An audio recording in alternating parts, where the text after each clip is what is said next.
at this point, he doesn't have like an emotional awakening of like, we should probably not be murdering all those people. He's like, this is wildly inefficient and it needs to be better.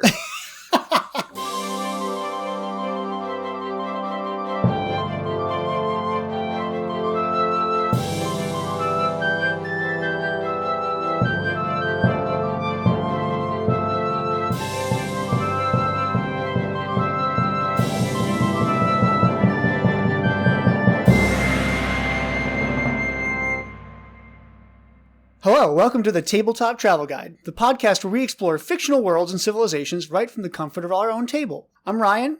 I've been playing TTRPGs for over 10 years.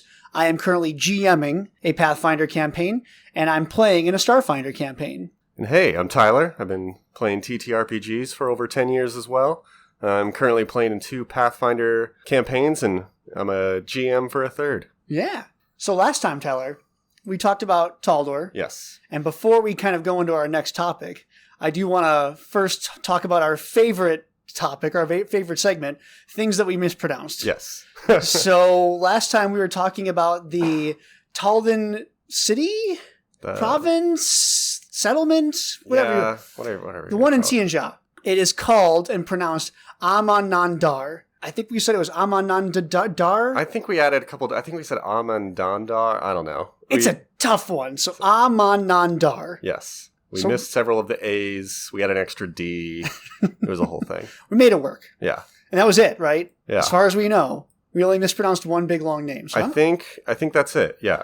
I'm okay with that. Cool. As far as I'm concerned, that was pretty solid. Yeah. So all that being said then, when we talked about Taldor, we talked about how Taldor kind of fell apart at the end and turned into a whole bunch of different countries.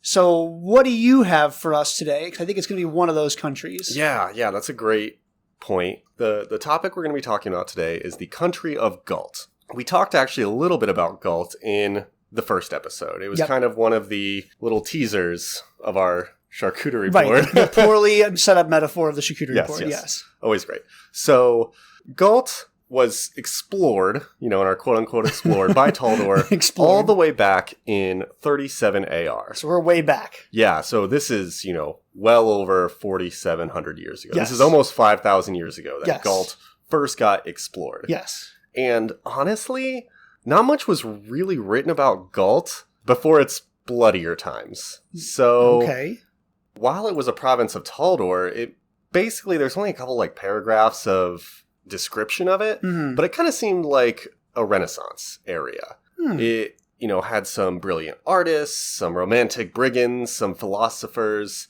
It seemed like before it became what it is today, it was kind of the, place to be for modern political discourse. Which, I don't know if that's foreshadowing, maybe a little bit of irony looking back.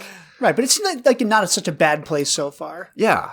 So up until about 4,000 AR, that's all we get. Okay. So this is one of those things that I think Paizo could definitely go back and, flesh out more if they wanted to. Sure. I don't know if they will. I don't know if it necessarily matters. But for about 4,000 years, it's relatively quiet. Okay. The next big event is one you talked about in the last Taldor episode. Cheliax during the Even-Tongued Conquest. Yes. So this was 4081 AR. And so like you said, King Aspects, the Even-Tongued, which we talked about, revolted and seceded from Taldor while Taldor was fighting with Kadira. Didn't even have to pull a sword. Yeah, didn't even have to pull a sword. Basically, on threat of force, King Aspects annexed Galt and Isker. And so he annexed it. So they don't leave. He just says, these are mine. Yeah. Okay. So I think I think when we said he kind of led them to also declare independence, actually he just kind of took them over. Oh, okay. So they kind of became provinces. And so they didn't really put up a fight. He also convinced Andoran to go with him. So Cheliax, kind of just for the people of Galt, the Galtans, the change in management didn't actually affect that much of their society. So they're probably reading the newspaper like, oh, I guess we're Chelaxian now. Yeah. It's like new management. They didn't really change anything. They continued to draw free thinkers and idealists at universities. It still had, in the woods, it still had brigands and rapscallions. Sure.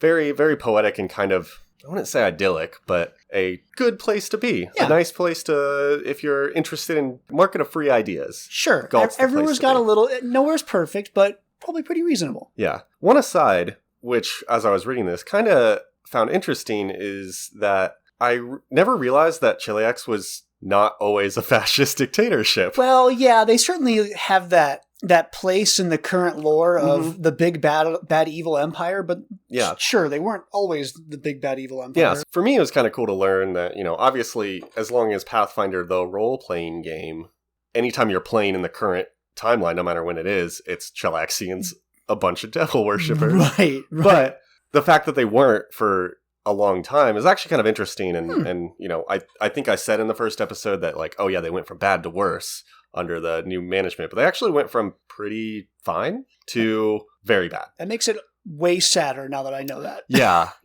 it's kind of worse. So anyway, that was a quick aside. I think, as we continue with the series, there's definitely going to be things that we talk about, that we have our kind of preconceived gamer notions, but obviously there are cool things in the history that we learn, and we hope you'll come along with us as we learn. Anyway, I digress. So, for 600 years, so we're about 4,600, everything is pretty chill. Galt's just, Galt's doing its Galt things, Chiliax doing its Chiliax things. Chiliax was kind of doing its Taldor things. Right. They decided they wanted to, extend its territory and do all whatever. They took a stab at Belkson. They wanted to fight those orcs. They also lost. Of course. Of course.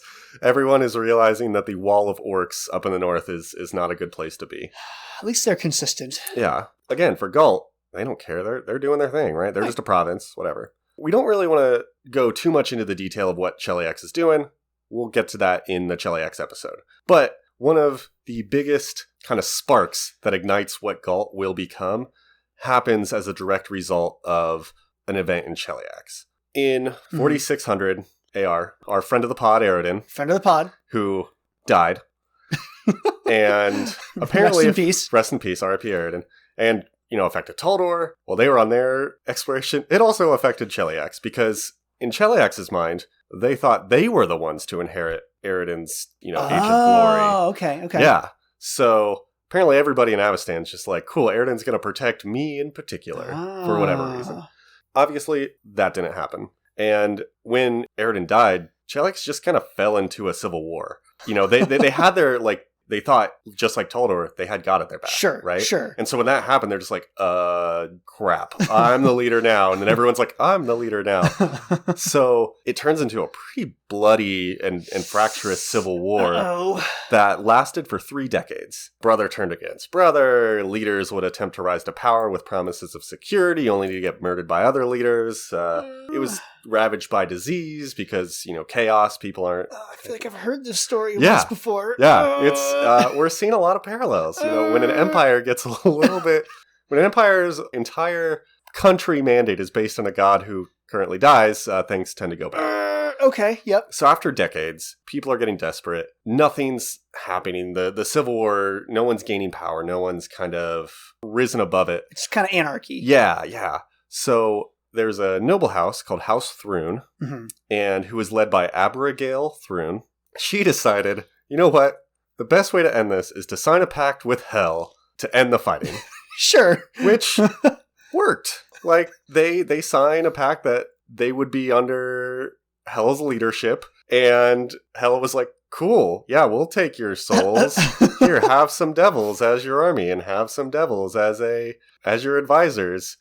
So with that extra power, they were able to just kind of rise into control. Yeah, I mean, you look to your right, like, I don't really like that person. Look to my left, I don't really like that person. If only there was someone I really did like. Looks down below your feet. Right? Yeah. So House Thrune just comes charging out of nowhere with all its devils, takes control over Cheliax, kind of turns it into what it will end up being in modern day, which is a empire that's ruled by a group of people that are ruled by a bunch of devils. Great. Yeah.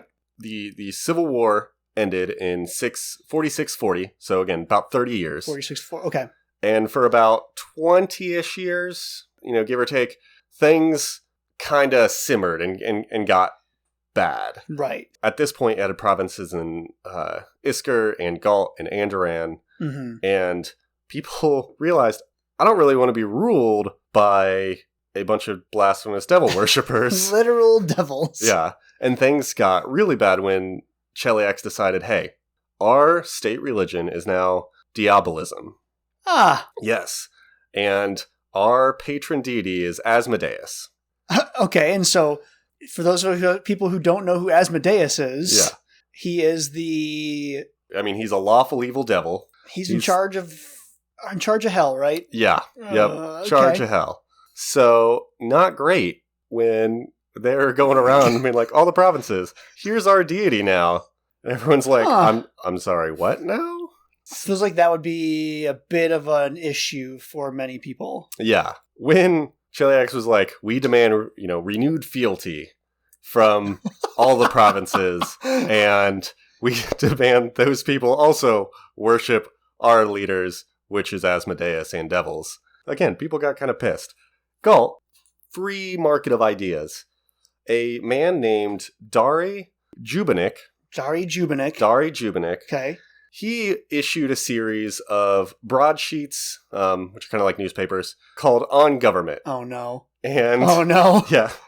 Basically, these broadsheets kind of, they're provinces under a king, right? Yep. And it called into question, if you have the principle of divine right, I am the king because I am divinely chosen by God. Oh my gosh, are we questioning divine right now? Yeah, so we're kind of questioning divine right because obviously you're not being pushed by God, you're being controlled by devils. Right. So he kind of uses these broadsheets to kind of like undermine the whole idea of like, wait, why are we pledging fealty to a queen, in this case Queen Abigail, when she just gets all of her power by devils? So yeah, that seems like a very valid piece of political discourse. Right? Okay. Yeah, like good rebuttal. That would blow up on Twitter nowadays. That would absolutely blow up I'm sure it would. So, this kind of simmers for a while. And like I said, we have 20 some years for it to kind of, from when Cheliax and the devils take over to when Galt kind of hits its breaking point. And it feels like they're just like slowly tightening down the screws. Yeah. So things are going kind of bad. You hear the stories of House Thrun's cruelty. So these broadsheets are kind of causing some discontent. Right. So another philosopher, who's a half-elf, Hossetter, only one name because all great philosophers only have one name. Of course.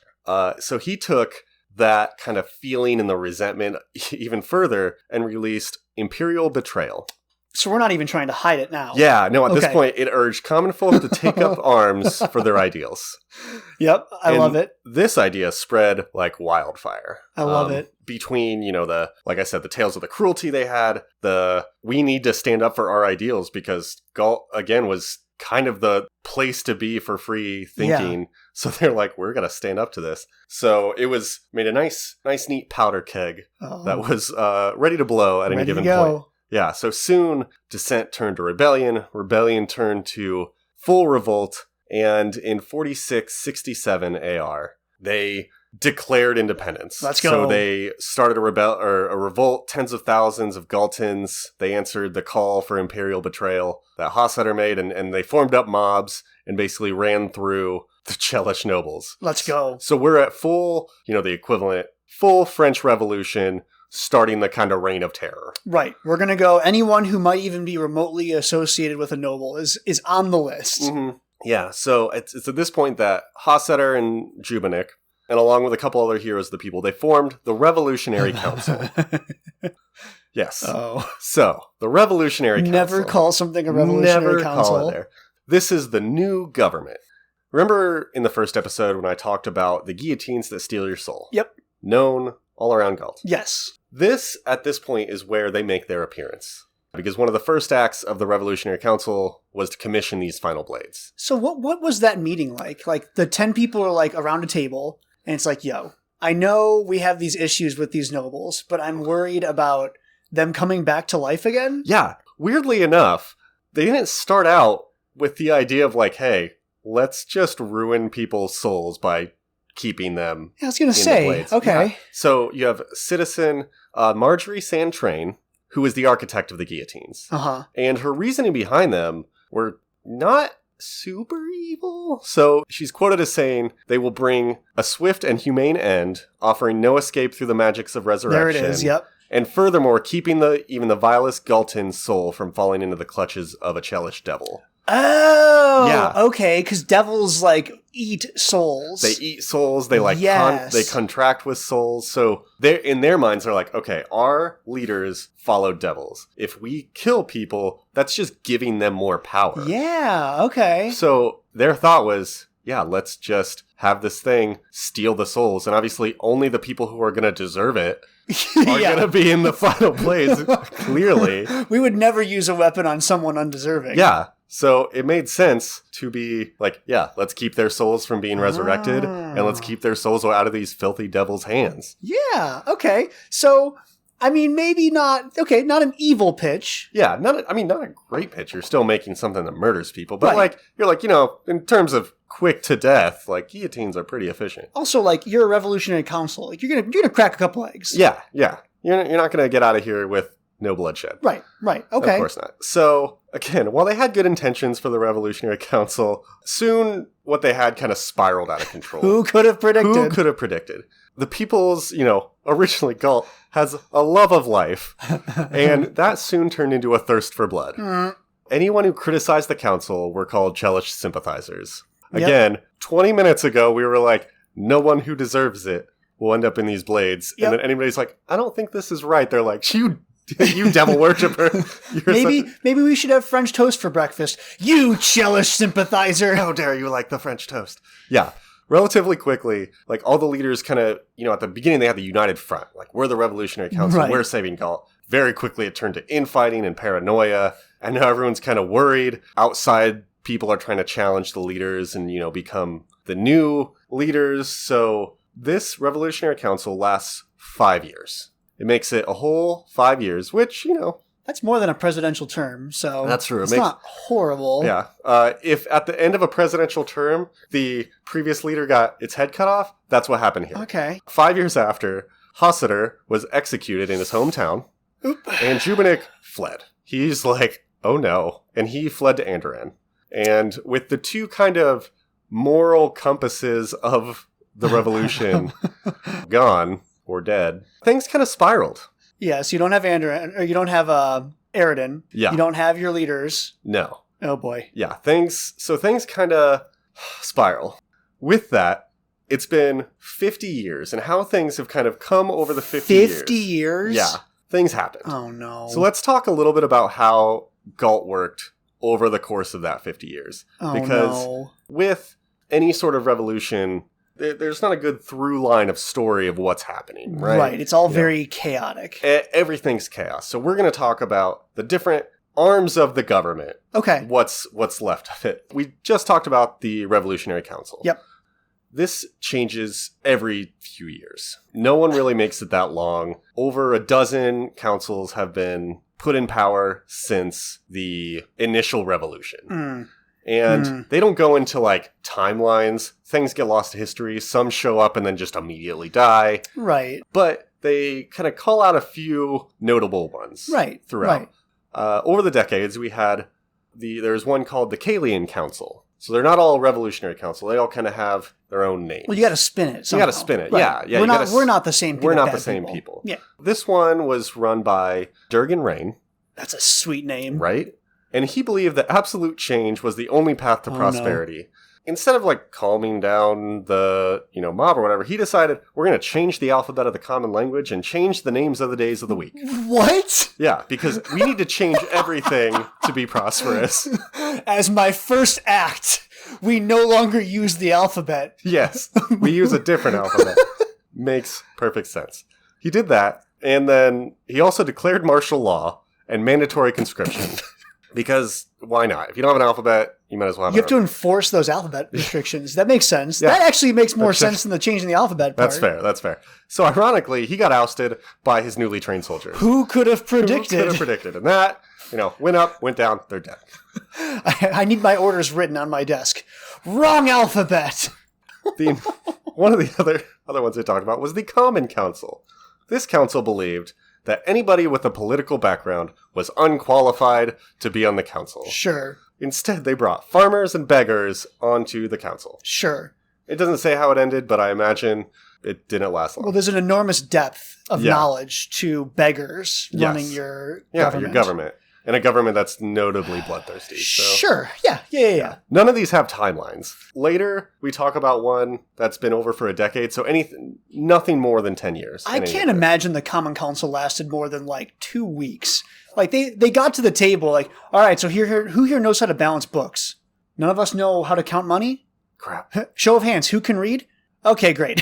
Perfect. So, another one that came through was the Eye of Law, which was a horrendous council led by a witch who was the head of a coven. So a hag coven at one point ruled over Galt. That's awesome. Yeah. That's actually awesome. I imagine, if you've watched the show Parks and Rec, when in their town in the 70s they get taken over by a cult. This is what I imagine, Halesworp. Oh, that's awesome. Yeah. Again, not sure how long that one lasted. One of the other ones that they have a little bit more details is the Galt Creed Pact. Galt Creed? That's a good band name. Right? The Galt Creed Pact. This council disdained the Final Blades. They did not like them as punishment. So instead, they built secret prisons. Oh, come on. Come on. Because why would you rather kill your enemies and instead just prison them in a place that no one knows where to find it? They called these prisons the Galt Creed, but then everyone started calling them the Dread Dungeons because, prisoners That's of war. That's also a sweet band name, though. Right? A lot of great band names come out of Galt, and then they all die. So they're called the Dread Dungeons. The Dread Dungeons, like every other council, doesn't last long. The leaders of that regime were sent to the Final Blades, just like everyone before them, except they never found the prison. So, oh, no. And they interrogated the leader. He wouldn't tell. They tortured him. And it turns out he was an imposter. But the real one, fled to the dungeons, and no one's ever been able to see him. So there's a secret prison dungeon somewhere in Galt. Somewhere in Galt. Or out of Galt. Or out of Galt. Oh, that's true. It could not be in Galt. And presumably the leader of this revolutionary council is just chilling with, I guess, a bunch of prisoners. I don't know. They don't have any more detail. We should get a foreign correspondent for the tabletop travel guide to go find the Dread Dungeon. If you're looking for a job, we will hire you at no amount of money to be our foreign correspondent of our fake exploration podcast. The second most recent leader of the council was Corin Goss. He led the council for about over a decade. Wow. So kind of decent amount of time by Revolution standards. And he was very talented at redirecting the mob's rage. His tactic was to blame all of the neighboring countries. So okay, sure. It's not our fault. It's the fact that Andran has resources. Why should they have resources when we have nothing? And so he just redirected the anger at everybody else, which really kind of made the neighboring countries kind of nervous. Oh, I'm sure. Yeah, there's no way to piss off your neighbors than to blame them for everything. Yeah. He did that for a while. He was pretty charismatic, so, that worked for a while. But like every other one, he eventually got brought down. Sure. That brings us to our current leader, Camilla Dranach. Camilla Dranach. She's a populist leader who believes blaming others just made things worse for Galt. So far, reasonable political platform. Yeah. She's currently trying to root out rogue elements and influences within Galt that might be destabilizing. Okay. Which seems pretty solid. Okay. Some people accuse that of just her gaslighting and keeping the mob away from her, which, I mean, it can probably still be a little bit of that, but that's still a very reasonable path forward. Okay. TBD. That's the Revolutionary Council. That's the executive branch. Yeah. Okay. Executive branch. Now you have the Senate. So the Senate predated the revolution. It was so it was around and had 300 dignitaries from all over Galt and to represent the different peoples. So they've been around pre-murdery revolution. Okay. And they used to have an election every 8 years, re-pick people, all that stuff. Mm-hmm. But it's been on hold since the revolution started. So about 50 years, it's just been kind of hanging out. And also, over the course of those years, their numbers have whittled due to Final Blade occurrences. Oh, so it's the same 300, so less now. Oh. Yeah, so they've never been able to re-vote, so it's been the same 300 this whole time. Oh. And by same 300, it's whittled down to about 100 over the years. Because piss off the wrong person and you're going to get your head cut off. Right. So they have these 100 senators that meet monthly, and it's kind of ceremonial, but they still have power because they've been around the whole time. Sure. So, like, they kind of know the ins and outs of just government. It's like just inertia. Yeah. So the governors who come in from the Revolutionary Council can't put their own people in to the Senate because they don't have any elections. So it's kind of that power, like an odd way of checks and balances of like, they can't pad the numbers because people keep killing everybody else. Sure. So they have like, it's kind of ceremonial power, but in a weird way, it kind of checks the council. Yeah. And so like having people from the Senate on your side only helps your case with the mob. Sure. Well, it sounds like the only so far we've talked like body of longevity that remains. Mm-hmm. Yeah. That's kind of the Senate. They're, again, kind of purely ceremonial. Having connections to them is good, but like they're not passing laws and doing whatever. They're just kind of trying not to die. Right. That brings us to I would say our last arm and the most consistent. So this is our judicial branch, sort of? Sure. Yeah. Sure. So these are the Grey Gardeners. And they're a bunch of gardeners, right? Yeah. Purely gardening. No, so these are the owners and the maintainers of the Final Blades. Ah. They are also the justices and executioners of anybody who the mob deems an enemy of Galt. So, yeah, actually sort of a judicial branch. Yeah. They are beloved by the mob because they have the things that kill the people, but they are definitely not good guys or Robin Hood style people. Right. You know, what keeps them in power is they are fully anonymous. So every Grey Gardener wears a mask. No one knows the identity of who they are, so they can't be attacked. On the flip side, it makes it very, kind of increases the Galton paranoia because your neighbor or friend or spouse could be a Grey Gardener and you wouldn't know it. Yeah. So why is Bob down in the basement working every night? Yeah. Okay. Yeah. So, and if you again say the wrong thing about the revolution or do whatever, you might get your head cut off. Right. So right. It kind of just feeds on the paranoia and the fear that everybody has, knowing that like anybody you know could be a Grey Gardener who has the very real ability to murder you. What a not stressful way to live life. Right. They also have been asked several times by the different councils to unmask, to join the councils, to pay taxes, stuff like that. Wait, do they not pay taxes? I don't think so. They kind of do their own thing, They've basically said, no, like, our power is in our anonymity, and you guys are going to be dead in, like, 2 minutes anyway, so, we'll wait them out. Yeah. Game respects game, I suppose, yeah. Yeah, so they're just kind of like, they're doing their thing. They're based in a different city than the capital, and that city is, the mobs don't go there, but also people are way more paranoid there, so it's like safe, but in a kind of everything is fine, in a kind of paranoid way. So you don't have to deal with mobs; you have to deal with possibly, being labeled a traitor. Great. Yeah. Great.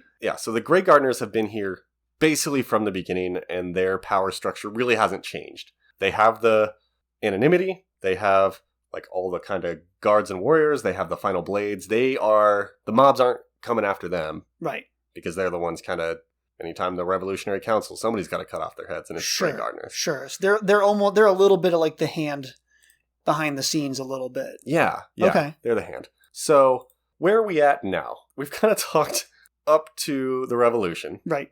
And we're kind of in this state of flux where, like I said, the newest council leader, Camellia, is attempting to undo all the external hate and trying to stabilize that way.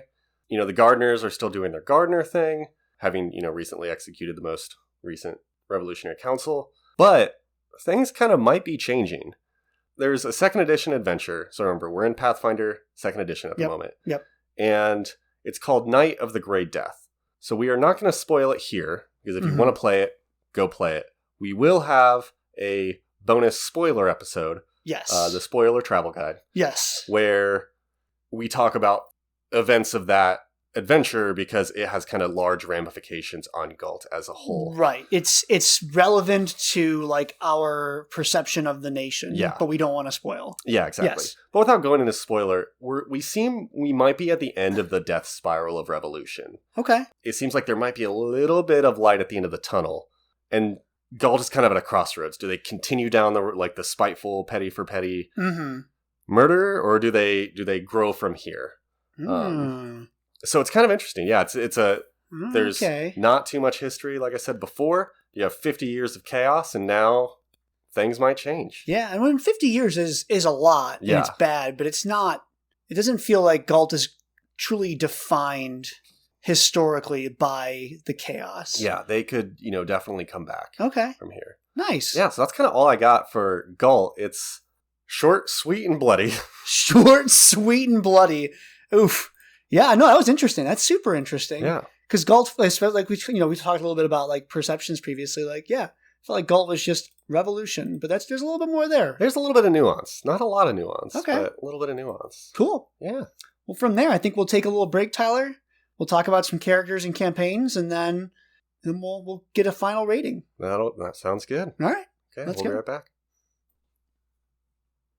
Welcome back, everybody. How you doing, Tyler? Doing great. Doing great. Not too bloody right now? Oh, not too bloody at the moment. I'm interested to see where you go from here. Yes. So my campaign setup, I kind of went for a little bit of like Secret Service-y. Okay. With some additional, little bit of cloak and dagger, but at the same time, there's lots of opportunity for like getting out there, getting involved with the mobs, and getting your hands dirty in Galt. Yeah, perfect. So the campaign starts. I didn't explicitly pick like big bad guy names or dates or anything, but I liked the idea that you talked before about pointing the finger at the outside influence. Okay. So name your pick. Whatever outside influence you want to pick is the big bad. And they are, in fact, influencing events inside of Galt. And the players are going to be attached to like a handler or a lieutenant or somebody who works for the government who says, okay, I need you to investigate this outside influence. Okay. And then, of course, like when they're supposed to meet that handler the next day, the handler's dead. Okay, cool. And the kickoff for the campaign then is, well, the government, the players were the last people to talk to the government, or talk to the handler rather. Oh. So the players are accused of the murder, and they have to like work to make their own names and like find their own innocence. Oh my gosh. Okay, so the what part of the government did you say the handler is from? The handler itself, I don't think it mattered a ton. Okay. Like it could even be a Grey Gardener, like just somebody who's doing a little bit of backroom negotiation and like figuring out that kind of thing. But then like specifically, I think the Senate steps in and is like, oh my gosh, you killed this government agent. You're in trouble. We're going to give you 2 weeks to redeem your names or else we put you to the blade. Perfect. And from there, it's a wacky adventure. I used a node setup for the campaign, so I think we'll post this on the website or somewhere. But as you kind of go through the progression, you start to figure out what these outside influences are.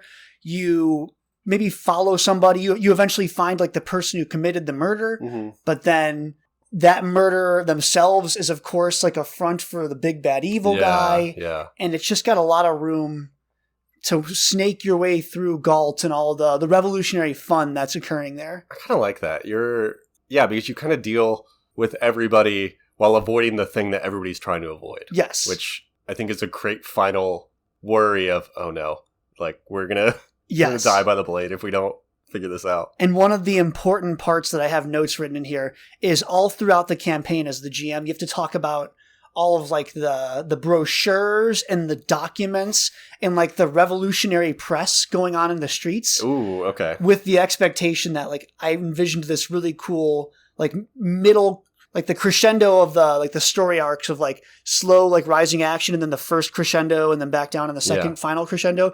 That first crescendo would be like finding the printing presses and like the location where all of this revolutionary literature is being pumped out. And you have this cool possibility of like a fight through a printing room.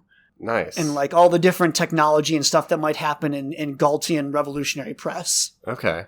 Nice. That's super cool. It's a wild but condensed adventure was kind of what I had envisioned. I like that. Yeah, you kind of get you get a little bit of intrigue, you get probably a lot of chaos. I imagine, you know, there's a lot of running through the streets, maybe avoiding some mobs, you know. Yep. Oh yeah. You're like, and you're always, someone's always at your back, right? The beginning pitch of the player characters are on the hook for the murder if they don't figure this out is supposed to be that constant, like, dark cloud over their backs of like, we can't like rest for a month and figure it out. Yeah. Like, you just need to go and try to figure this out. Okay, nice. I like that. That's really cool. So then how are you going to get a character in here? Dude, okay. So, my character, this is going to be a hard one. No, we'll make it work. So my character, I used your generator. Sure. And I had an idea in my head of what I wanted to do. And then I got to the ancestry, and I rolled it, and it was rare, and I thought, crap. Right. This is not, okay, I'll make this work. So, today, my character is Candace Volso. Candace Volso. He is a swashbuckler android. A swashbuckler android, I love it. Yeah. We find Candace. He was he came from Numeria, as most androids do. And Numeria is like 2 countries north of Galt. Yeah, we'll get there eventually. Yeah, we'll get there. He's part of a nomadic tribe of androids. They settle in the River Kingdoms, which is the direct north country of Galt. Yes. Probably on the northern border around Galt. Yes. One of the things I learned about androids, which is kind of cool, they, at the end of their life cycle, instead of humans or any other race that just die, they like kind of get to the end. Their androids are basically a soul in a organic soul in a synthetic body. Okay. So at the end of their life, they just kind of willingly give up their soul to the boneyard, which is the, where Pharasma, the deity we talked about, judges all souls. So they give up their soul and their body just kind of shuts down and goes into hibernation. Huh. And then a few weeks later, a new soul comes in the body. Oh. It is called renewal. So they're kind of reborn. Okay. And this is actually very celebrated in android situations, kind of like giving birth. Okay. Or like kind of in that kind of way. It's like a fully new soul or like fully new body. Starting from scratch. Yeah. Candace was at the end of his life. He gave up his body, or he gave up his soul. His body was protected. And for whatever reason, his tribe had to leave and they couldn't bring his body with them. So that's when his, we'll say father figure, Cordanus Volso. Yeah. So Candace Volso is not his original name, but Cordanus Volso from Galt found his body at the time of renewal. Perfect. So he basically sees this man, and he's an impersonator android, so he looks human, basically. He can blend in. So he sees this man who looks like he just lost his memory and has, he's like, oh, this guy doesn't know who he is, doesn't know what's happening, like something happened to him, I gotta take care of him. Oh, what a nice person. Yeah, sure. So, perfect. So he takes him back to Galt. And one of the problems about Galt is that they are very suspicious of outsiders. Right. Hella suspicious of outsiders. What he does, Cordanus says, this is my brother, Candace. Okay. This is my brother, Candace Volso. He is from town, or from a different country. He's visiting. Okay, so, which is reasonable. Yeah. So basically, try to like hide the fact that this guy, he found him on the border and was hella suspicious. He soon realizes that Candace is not just an amnesiac. He might not fully understand what an android is, but he knows something's weird about this guy. Yeah, not a human who just can't remember. But he knows that he has a lot of influence in this android's like learning. Okay. He kind of takes him in as a pseudo son and teaches him about the world. Throughout this time, he's told about the heroics of the Grey Gardeners. Oh no. And how they're the protectors of the people, and they keep the corrupt government from oppressing the people, etc., etc. So he's learning about these heroes, and he starts to aspire to be heroes of the revolution. The heroes of the revolution, the Grey Gardeners. So, spoiler, turns out Cordanus is a Grey Gardener. Right. To the surprise of no one. And he's kind of a zealot for the Gardeners. He starts training Candace, and it's basically like, you are going to be a Grey Gardener, because this kid, he's basically a fully formed person, is strong as hell. Right. And so he's like, you're going to be a great gardener. You're going to be the best Grey Gardener. And he's very perceptive. He has like alert systems that make him easier to spot people and stuff, just because he's an android. So he's like, perfect Grey Gardener. He can tell when people are lying. He can do all this stuff. Right. So he, basically gets groomed to be a Grey Gardener himself. And so he becomes a very good, like he joins the ranks. He becomes a braggart swashbuckler, which, as a side note, swashbucklers basically do stuff to get panache, to get more damage, than to use that, panache to deal more damage. Yeah. And so braggart swashbucklers are great when demoralizing foes. Okay. So instead of But instead of doing like taunting or boasting or whatever, Candace is all about like intimidating the crap out of people just with his overwhelming presence. Right. Oh, yes. He kind of becomes an inadvertent zealot, thinking he's a hero of Galt. He sounds like a swashbuckling Grey Gardener, like Jack Sparrow almost. Yeah. The thing he becomes, their androids are very known for being curious and loving learning and being very logical. Mm-hmm. As he realizes, like, oh, this Galt system of government makes no sense. Like, the Gardeners don't make sense, the Senate makes no sense, the Council makes no sense. Like, this is illogical, and this could be a better system. Right. So, at this point, he doesn't have, like, an emotional awakening of, like, we should probably not be murdering all those people. He's like, this is wildly inefficient, and it needs to be better. I think it's at this point that I would kind of step into the character. Yeah. To see where he goes from does he go down the Grey Gardener route? Like, we need to suppress more people to get them, we need to hero the people by murdering a lot of them? Or, like, do we need to change? To kind of fit into your campaign, the interesting thing about the Grey Gardener archetype is it's kind of vigilante. Right. So there's an archetype that lets you have two different kind of personalities. And so the Grey Gardeners, he's that. But he also is Candace Valso. Right. And I think it would be cool if, like, his social personality, joined up with maybe a party or something who also were like, things need to change. Right. And they might be like, we need to save Galt. And he might be like, Galt needs a better system of government. I don't care what it is. Like, right. This is wildly inefficient. I don't like inefficiencies. Right. I think if he's part of this party who then gets, like, accused of murdering somebody, he's like, crap. Yeah, like, no, this is perfect. Yeah, he's like, I am the executioner, but I can't tell anybody that I'm the executioner. Or he's not even panicked. He's just kind of like, this is a problem that we have to solve.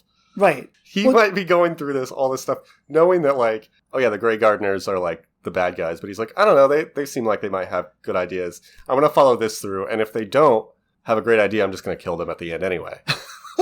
Yeah, that's like a perfect scenario of like, look, I swear I didn't kill that guy. Don't ask me about anyone else I may have killed. Like, don't ask anything else. Yeah, I imagine it's just kind of like this seems like maybe they might have logical ideas. Let's go with this for a time. And if it doesn't work out, I will kill them and find another group. That's perfect. Even like there's certainly there's like this side of me that wants him, whenever he sees like propaganda against the Grey Gardeners or like things that he doesn't like about it, even though he's still skeptical on the system, he like shoves his way in and is like, look, the Grey Gardeners aren't perfect, but they are okay. Yeah, they are fine. They are aggressively fine. Yeah, I imagine he's like, I don't think he would hate the Grey Gardeners or anything, because he's still kind of a zealot, but he's just like, Grey Gardeners, could they be more efficient? Yes. Could they be better at killing? Maybe. Like, oh, that's so perfect. Even like Cordanis, especially if the Senate is the group like accusing the party of murder, if you could have Cordanis also be a senator, and like make him also play the dual side of like, well, my governmental like Grey Gardener side says you are accused of murder, I need to kill you, my own son brother thing. But then like the human side of, well, I kind of sort of raised him though. Yeah, he's kind of my son, and he's a pretty good Grey Gardener, so even that side, like, well, I can't kill him because he is my chosen Grey Gardener like protege. Yeah. And I need to maneuver things to protect other Grey Gardeners. Yeah. What would be really funny is if the other players didn't know he was a Grey Gardener. Oh, you 100% so would like keep the that DM secret. knows, the effort player's like, man, he's kind of into the Grey Gardeners. Why is that? Even like as the GM, I would drop like the occasional hint of like, if you got a really high or like a crit success on a perception check, like people are giving you like signs, like the Grey Gardener like wave or something. Yeah. Just, people seem to wave at him a bunch. I don't know. It's kind of weird. Kind of odd. Yeah. Oh, that's so good. I like that. Nice. That's perfect. I think that's a perfect mixture for character and campaign. Yeah. Nice. Man, we're very good at, making it work. Luckily, the way the whole thing is set up, that there's lots of opportunities, but at the same time, it's easy to weave those opportunities together. Yeah. So then all that being said, Tyler, on a scale of 1 to 5 executions, 1 to 5... I think beheadings? Beheadings? 1 to 5 beheadings might work. Okay, on a scale of 1 to 5 beheadings, if I could give this a 0, I would give this a 0 out of 5 beheadings. I do not want to be in Galt. No. They are very suspicious of outsiders. The odds of us getting murdered are pretty high. Super high. Yeah. Yeah, I'm inclined to agree that if we're not allowed to give it a 0, definitely give it like the bottom of the barrel, 1 out of 5 stars. Yeah. That is not a place where I would ever want to spend a romantic weekend or something. Nope. And, even if you're one of those people that's like, I want to join the mob and see how that's like as an outsider, you might die. Are there people that are like, dude, I want to travel to this country so that I can join an angry mob? Is that like a travel plan? There's gotta be. Oh my gosh. Yeah. Horrible plan. Yeah. Horrible idea. But you can do that. So 0 to 1 out of 5 beheadings. 0 to 1 out of 5 beheadings for Galt. As a tabletop travel guide official rating, don't go there for vacation. Yeah, we agree. Okay. All right, yeah. So with that, we'll get the campaign and the character posted on the website. Perfect. We have a new website, right? Yeah. It is tabletoptravelguide.com. Any art or maps or anything we talk about in the episode, we'll try to post those there so we can check them out. If you want to email us, you got any feedback or anything, we have a Gmail. I believe it's tabletoptravelguidepodcast at gmail.com. At gmail.com. Yeah. We always love to hear anything you got for us. If you like the episode, if you have any suggestions for, good ratings or characters or anything, let us know. Or even if you want to send us your own rankings. Yeah. I'd love to see how other people evaluate the nations of Aveston and Gironde and everybody. Yeah. Please, as we go through, send us your own ratings to make sure our tabletop travel guide rating system is oh my gosh. Can we do like a Yelp reviews segment where like every once in a while we can like read the Yelp reviews of other people? Yeah. Oh, let's do that. We'll do that. Okay. Yeah. Well, thanks again for listening, and until next time, safe travels. Safe travels.